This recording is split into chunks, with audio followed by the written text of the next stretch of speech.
Bola rolando Band Esportes essa terça-feira. Vamos fazer uma entrevista especial agora para que a gente possa falar um pouquinho sobre SAF, sobre equilíbrio financeiro dos clubes, sobre liga dos clubes, se é que a gente vai chegar algum dia a possibilidade de termos uma liga que englobe todos os times do Brasil, a nova gestão da CBF. Nada melhor do que a gente conversar com o executivo do futebol do Cruzeiro, Paulo Pelaip, que tem longa experiência no futebol.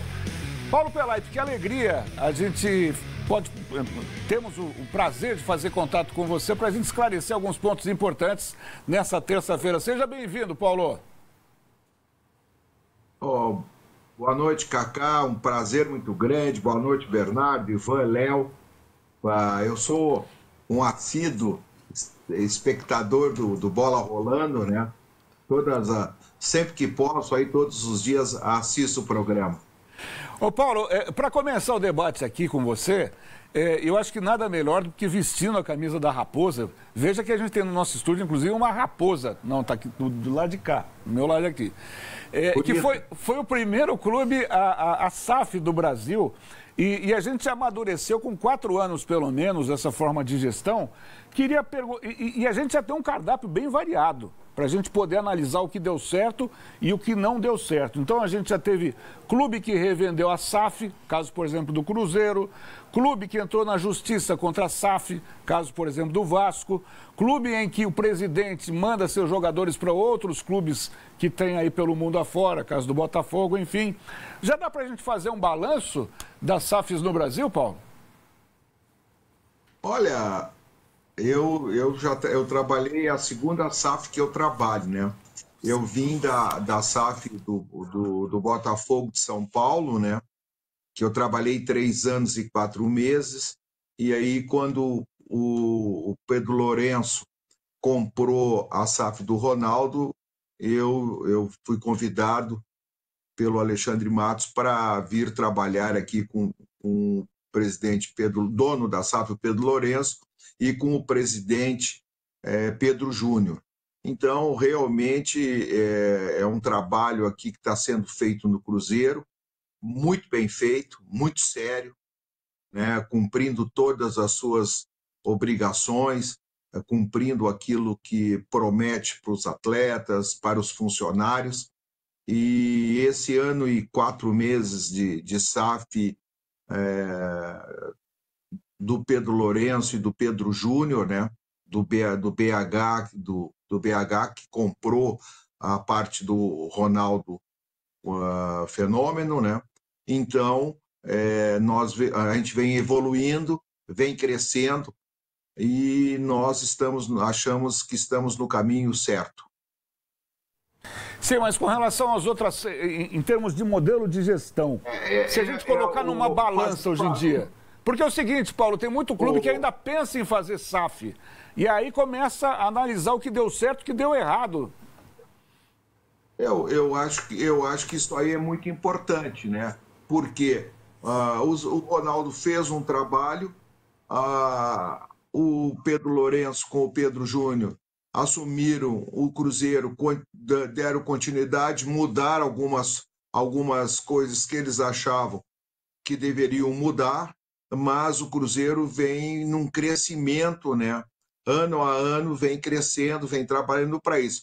Falar de outras SAFs é muito difícil, porque até pode ter falta de ética. Eu, um profissional do Cruzeiro, né, falar que está errado isso ou está errado aquilo. Mas vocês que são pessoas que fazem o dia a dia do futebol estão vendo aquelas SAFs que têm dado certo, aquelas SAFs que têm procedido de maneira correta, e tem aquelas que realmente teve problemas, que todos nós que estamos no futebol estamos vendo, mas repito, seria muito antiético da minha parte fazer qualquer comentário, né, em função disso, mas acredito que para muitos clubes a SAF ainda é o caminho, é a solução para evitar, né, situações que nós estamos vendo, né, de fair play financeiro, clubes contratando sem honrar os seus compromissos, e isso é muito ruim para o futebol brasileiro. Fala, Bernardo. Pelaipe, boa tarde, um abraço para você. É o seguinte, a pergunta tem que ter 20 segundos. Eu vou fazer um preâmbulo, ela vai durar 33, eu garanto. É o seguinte, você foi o cara, numa entrevista ao meu canal no YouTube, você revelou isso, que acendeu, que levantou a bandeira sobre Jorge Jesus ao Marcos Braz. O português veio e deu no que deu. Foi você quem alertou o Pedrinho BH sobre Leonardo Jardim? Não. O Leonardo Jardim foi oferecido ao clube, foi oferecido ao presidente Pedro Júnior e ao Alexandre Matos por um empresário, né? O Cruzeiro, naquele momento, estava sem treinador e foi oferecido que o Leonardo Jardim tinha interesse em vir trabalhar no Brasil. E daquele momento em diante, o Pedro Júnior, que é o nosso presidente da SAF, e o Alexandre Matos trataram dos contatos com o empresário do Leonardo Jardim, do Mr. Jardim, que é o Cajuda, que é o mesmo empresário do treinador do Palmeiras, e aí chegaram a um denominador comum e o Leonardo Jardim veio para o Cruzeiro. Pelaipe, primeiramente, boa noite para você. Na época que o Vanderlei Luxemburgo era técnico ainda, trabalhava com mais frequência nos clubes, durante um bom tempo circulou no nosso vocabulário futebolístico a palavra manager, muito inspirado no que o Alex Ferguson fazia no Manchester United. Para sintetizar, um cara que era muito mais do que um técnico, ele tinha outras tarefas além do campo e bola. O Leonardo Jardim executa esse mesmo papel no Cruzeiro? E se ele executa esse papel, como é que funciona a divisão de tarefas entre vocês que integram o departamento de futebol do Cruzeiro? Olha, o Leonardo Jardim é um profissional qualificado, tem uma participação, está tendo uma participação muito importante nessa estrutura do Cruzeiro.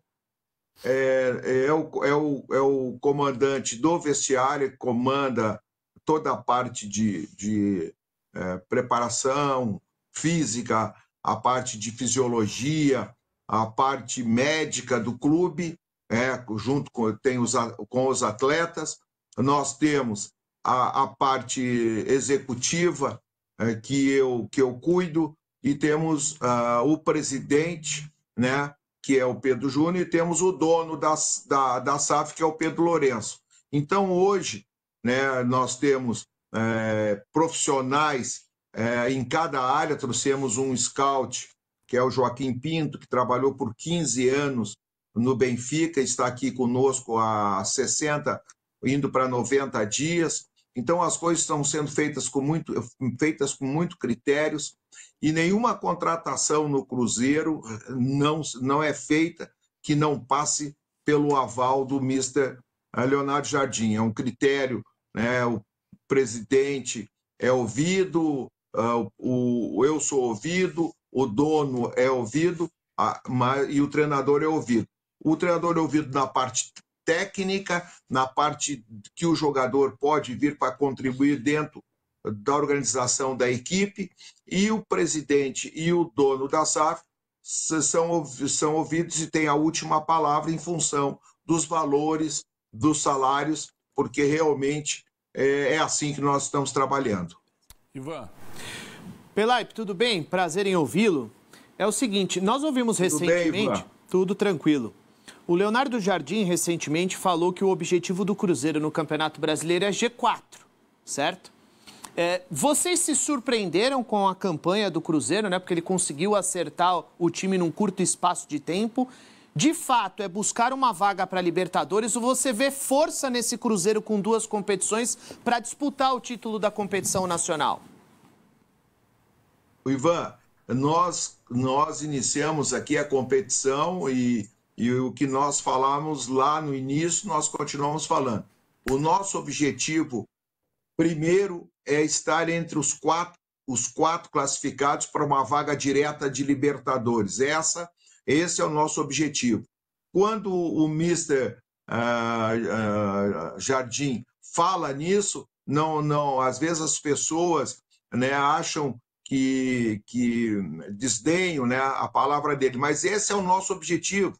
Nós temos que dar o passo de acordo com o tamanho das nossas pernas. Nós sabemos que tem equipes com mais investimento, né? Principalmente tem 2 equipes hoje com muito maior investimento, que é o Palmeiras e o Flamengo, né? O nosso objetivo é esse, mas nós não estamos impedidos na competição de buscar um lugar maior na competição, mas quando nós entramos para disputar, esse era o nosso a grande meta que nós tínhamos, que nós queremos que o Cruzeiro, em 2026, volte a Libertadores, volte de forma direta, sem ter participação nos grupos ali na primeira e na segunda fase. Isso aí é a grande meta nossa. Evidentemente que nós não estamos proibidos de sonhar, nós temos recebido um apoio fantástico do nosso torcedor, nós temos um crescimento da torcida do Cruzeiro nas últimas avaliações, nas últimas pesquisas. Então a torcida está motivada, está nos apoiando e nós estamos trabalhando para isso, né? O trabalho está dando resultado, trabalho que na própria bola rolando, quando vocês fizeram aí as avaliações aí no início da competição, né, do brasileiro, o nosso meu querido amigo Jameli colocou o Cruzeiro como um dos rebaixados. Essa ainda tá gravada, eu tenho certeza que o Kaká vai chamar, vai colocar esse quadro aí no final do ano para o nosso querido Jameli aí fazer essa análise. Mas é para ver que eu vejo o programa, que eu sou espectador do programa. Mas é isso, então o Cruzeiro está jogando um belo futebol, o Cruzeiro é um time muito bem treinado, tem um grande treinador e é isso que nós estamos fazendo. Estamos aí nessa janela, que é uma janela difícil, é uma janela de muitos investimentos de alguns clubes. O Cruzeiro vai se reforçar em 1 e 2 posições aí mas com cautela, com os pés no chão e dentro de uma realidade financeira. O Cruzeiro não irá fazer loucuras financeiras para fazer contratações. Ô Pelaipe, obrigado pela audiência qualificadíssima. Vamos puxar a orelha do Jamel, porque o quadro aqui é do Olímpio à Catacumba. Se ele colocou o Cruzeiro na Catacumba, o problema é dele. O negócio do Jamel. Mas tá gravado aí, tá gravado. Tá gravado. No final do ano, vamos desmascarar o Jamel e vamos colocar aqui. Colocar o Pelaipe para falar isso. Ô Pelaipe, você disse que não vai fazer loucura e no início da sua explanação, na primeira, você falou sobre fair play financeiro.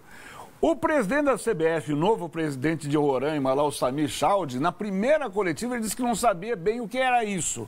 E agora eu estou vendo aqui uma notícia que a CBF se propõe a uma criação de um grupo de trabalho que vai estabelecer as regras do fair play financeiro para o futebol do Brasil. Como é que você vê isso? Você acha que é um conto de fadas ou a gente vai chegar num denominador comum?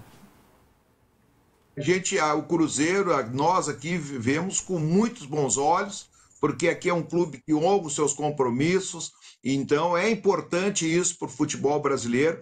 Nós precisamos ter o fair play financeiro, né? Essa semana passada tivemos até um clube entrando na CBF reclamando, né, de outro clube que contratando e não honrando os compromissos que tem anteriores. Eu acho que a gente vê com muitos bons olhos. Eu vi uma manifestação li a manifestação do vice-presidente da CBF, que é presidente da Federação do Pará, o Paul, para que ele é o presidente dessa comissão que vai convocar os clubes, convocar pessoas do esporte para que seja criado o fair play financeiro. A gente vê com muitos bons olhos. Eu acho que vocês também da imprensa batem muito nisso e devem incentivar para que nós tenhamos, né, o fair play financeiro, porque isso aí vai ser uma coisa muito boa para o nosso futebol. Pelaipe, queria falar com você sobre janela. O Leonardo Jardim recentemente declarou que o Cruzeiro enfrenta dificuldades para encontrar pontas dribladores e que essa seria uma carência do elenco atual do Cruzeiro. Realmente essa é uma busca que vocês têm e por que dessa dificuldade? Não, a entrevista que o Mister deu foi em relação ao futebol brasileiro, que o futebol brasileiro estava tendo uma certa dificuldade de pontas dribladores, né? Na entrevista que ele deu. E nós, o Cruzeiro, realmente está procurando jogador de lado para essa função, né? E realmente não está fácil a procura, porque nós não iremos contratar por contratar. Nós não iremos fazer contratações, porque tem que fazer contratações. Hoje, o Cruzeiro tem 5 jogadores na seleção sub-20 do futebol brasileiro, temos 4 jogadores na seleção sub-17, então, contratar por contratar nós não iremos fazer. Nós vamos também olhar para as categorias de base, vamos olhar para os meninos que estão sendo formados aqui na Toquinha, lá com o trabalho lá do Adilson Batista, que é o nosso diretor de base. Então, nós temos aí muito cuidado para gerir o dinheiro do Cruzeiro, muito cuidado para não trazer jogador. Para trazer um jogador mais ou menos, nós vamos olhar para a nossa base, vamos prestigiar os nossos garotos. Nós vamos trazer e queremos trazer jogadores que venham, que sejam incontestáveis, que venham para disputar a titularidade. Por isso que nós estamos tendo muito cuidado, uma avaliação muito grande, né? E o treinador, né, é muito zeloso, né, nas suas indicações, principalmente pensando no Cruzeiro e nos investimentos que o Cruzeiro vai fazer. Bernardo? Pelaipe, você é um cara de personalidade, sempre respondeu a verdade, sempre, mesmo em assuntos mais delicados. Também a pergunta é curta e grossa. O Dudu tentou derrubar o Leonardo Jardim? Que eu saiba, não, mas é um jogador que não se enquadrou dentro do sistema do treinador, pediu para sair e o Cruzeiro atendeu a solicitação do atleta. Muito bem, curto e grosso, você não pediu para ele. Não, exato. O Pelaipe não se esquiva, não. Não fica em cima do muro, não. Eu vou abordar com o Pelaipe um assunto que já esteve em debate nessa mesa, em outras mesas. É uma discussão que hoje existe no mundo do futebol. É o seguinte, você acabou de citar, Pelaipe, que o fair play financeiro pode ser muito importante, né? E de fato pode ser, né? Muito importante. Você entende que se o fair play financeiro rolar no futebol brasileiro, hoje nós temos 2 equipes extremamente saudáveis por conta de suas receitas e administrações, Flamengo e Palmeiras. E muitos clubes vão demorar para conseguir se reerguer. Não é uma situação fácil. Você acha que pode haver uma espanholização no futebol brasileiro por conta dessa situação? Ô Ivan, nós temos mais equipes com saúde financeira. O Cruzeiro hoje tem saúde financeira. Nós temos outros clubes que honram os seus compromissos. Você vai no interior de São Paulo, o Mirassol honra os seus compromissos, o Novo Horizontino honra os seus compromissos, o Atlético Paranaense honra os seus compromissos e assim por diante. Nós temos mais clubes no Brasil, o Cuiabá honra os seus compromissos, nós temos mais clubes que honram os compromissos. Agora, o que precisa é que os clubes, todos os clubes honram os seus compromissos. Então, nem que nós tenhamos que sofrer algum retrocesso no futebol, mas os nossos clubes têm que ficar fortes, os nossos clubes têm que ficar saudáveis. Nós não podemos, né, ver os clubes na situação que nós vemos alguns clubes de torcida, de massa, com uma camisa forte, né? Como o próprio Cruzeiro passou aqui antes da chegada do Ronaldo e agora com a chegada do Pedro Lourenço, né? Que está colocando o Cruzeiro aonde o Cruzeiro deve, aonde o Cruzeiro merece estar, que é entre os grandes do cenário brasileiro. Então, infelizmente, se tivermos que pagar alguma coisa, paguemos, mas que o fair play financeiro tem que ser implantado no futebol brasileiro para o nosso bem, tem que ser, Ivan. Muito bem, vamos para as últimas perguntas. A minha última questão é a seguinte, Pelaipe. O que você acha da arbitragem no futebol brasileiro, hein? Nós acabamos de ver a Copa do Mundo nos Estados Unidos, Copa do Mundo de clubes, praticamente sem problemas, sem muitas gritas, sem confusão. Lá o VAR funcionou normalmente. Aí vem para o Brasil com os mesmos árbitros, Wilton Pereira Sampaio, Ramon Abate-Abel e os demais, que não conseguem levar um jogo na calma, na tranquilidade, sempre tem problema, o VAR sempre influenciando resultados. Qual é a sua posição e a posição do Cruzeiro em relação à arbitragem? Olha, a gente vê o esforço que está sendo feito pelo Sintra. O Rodrigo Sintra tem mantido assim um diálogo com os clubes, tem conversado, tem ouvido opinião, tem estado conosco, né? Realmente, nós precisamos melhorar a arbitragem do futebol brasileiro. A primeira coisa que tem que ser feita é a profissionalização. Nós temos que ter os árbitros como profissionais do futebol, né? Porque nós tivemos um jogo aqui na última semana contra o CRB que teve 51% de bola rolando. Pô, isso aí, para quem paga o espetáculo, para quem paga o futebol, para ver futebol, não existe isso. O goleiro do CRB ficou 14 minutos parado, sentado ou fazendo cera. Então é isso que a gente não quer. A gente quer que o futebol evolua, que a arbitragem evolua. O Cruzeiro está disposto e conversa e ajuda, entendeu? A gente não explica resultado. Nós não reclamamos o 0-0 contra o CRB em função da arbitragem, que foi uma arbitragem muito infeliz da dona Edna, entendeu? Mas tem que ter, o que nós queremos é que tenha critérios, que um árbitro no domingo expulse um goleiro por ele fazer cera, que o outro no próximo jogo use o critério que foi usado pelo árbitro anterior do domingo, e não na quarta-feira o goleiro do adversário ficar 14 minutos fazendo cera, sentado, não dando seguimento ao jogo. Então são essas coisas que nós queremos que melhore no futebol, e nós estamos notando que a CBF está trabalhando para isso, na pessoa do Rodrigo Sintra, né? E a gente deseja sucesso para ele, para que nós possamos, né, ter arbitragem como essa que você citou, como foi a Copa do Mundo dos clubes. Muito bem. Para finalizar, já agradecendo o Paulo Pelaipe, o Bernardo pode fechar a entrevista. Vamos lá, obrigado pela honra, Cacá. Ô, Pelaipe, você citou o Atlético Paranaense aí como benchmark, né? Eu vou discordar. Eu acho que o regime totalitário de Mário Celso Petralha não é exemplo, na minha opinião. Você pode discordar de mim, Pelaipe.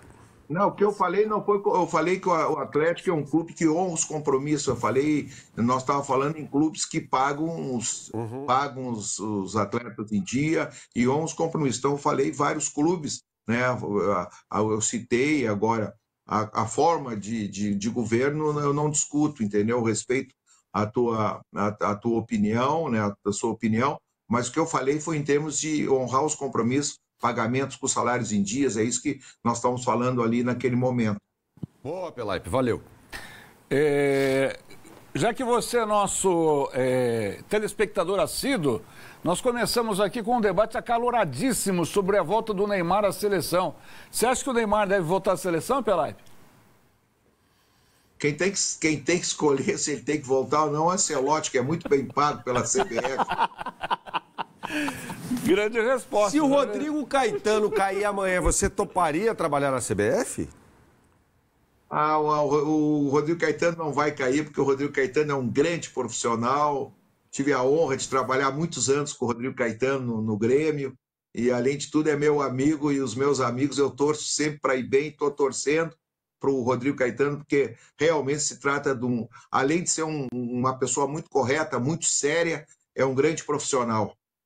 Paulo Pelaipe, grande figura, grande papo aqui com a gente. Te agradeço imensamente e pela audiência qualificadíssima aqui do Bola. Te desejo boa sorte, menos domingo, quando vocês vão enfrentar o meu Santos, tá bom, Pelaipe? Deve achar a gente um bando de maluco. Sim, sem dúvida. Um abraço aí, muito obrigado pela oportunidade de revê-los, falar com vocês. E sucesso sempre aí pro programa de vocês. Obrigado. Fala, Berna. Não, só falar com o Pelaipe. O Pelaipe é um exemplo de luta pela vida. Ele quase morreu na pandemia. Ele quase morreu. Até mandei uma mensagem para ele, mas evidentemente ele não tinha como responder. Então, parabéns aí, é um exemplo na luta pela vida. Obrigado. 62 dias no hospital e 14 dias entubado, Bernardo. Mas graças a Deus. A gente conversou depois, pô. Resistimos, estamos aí firmes e fortes. Agradecemos a Deus aí por estar podendo ter a oportunidade de estar conversando com vocês hoje. Que bom, que alegria. Obrigado, Pelaipe. Abraço para você.